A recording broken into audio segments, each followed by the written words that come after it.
देखो मेरी बहन, ससुराल में तुम्हें कुछ वक्त तो लगेंगे सबको अपनाने में, लेकिन सच्चाई तो यही है कि वही अपना घर और वही अपनी जीवन बिताता है। क्योंकि मायके तो बस कुछ ही दिनों के लिए रहते हैं। और कहते हैं ना कि ससुराल में वहाँ जाने से अनजान रहते हैं, पहले जाने से पहले।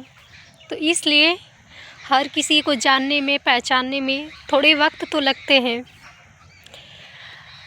हर कोई वहाँ दुख, दर्द, तकलीफ़ बाँटने वाला, समझने वाला नहीं होता है। इसलिए किसी से कुछ कहने से पहले भी एक ज़बान मायके में रहते हैं तो एक ज़बान गलती भी निकाल देते हैं, तो माँ बाप के यहाँ कुछ भी नहीं रहता है। लेकिन ससुराल में यदि वही ज़बान छोटा से भी निकल जाए तो उसे बहुत बड़े लोग बना देते हैं। क्योंकि डायरेक्ट तुरंत यही बात बोलते हैं कि इसके माँ बाप ने इसे क्या गुण दिया है, क्या शऊर दिया है।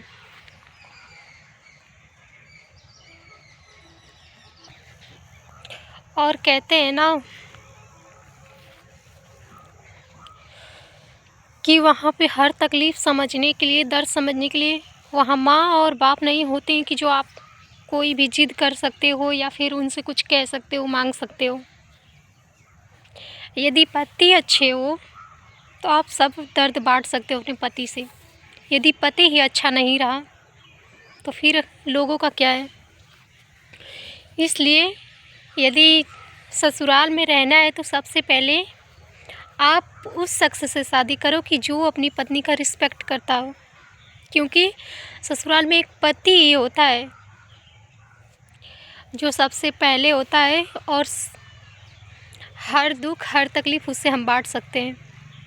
क्योंकि आज नहीं तो कल हर बेटी बहन को ससुराल जाना ही होता है। तो इसलिए मेरी बहन, थोड़ा संभलने में टाइम तो लगता है, चाहे जैसा भी घर परिवार हो। लेकिन बस भगवान सबको पति अच्छा दे, माँ प्यार और दुलार बनाए रखने। क्योंकि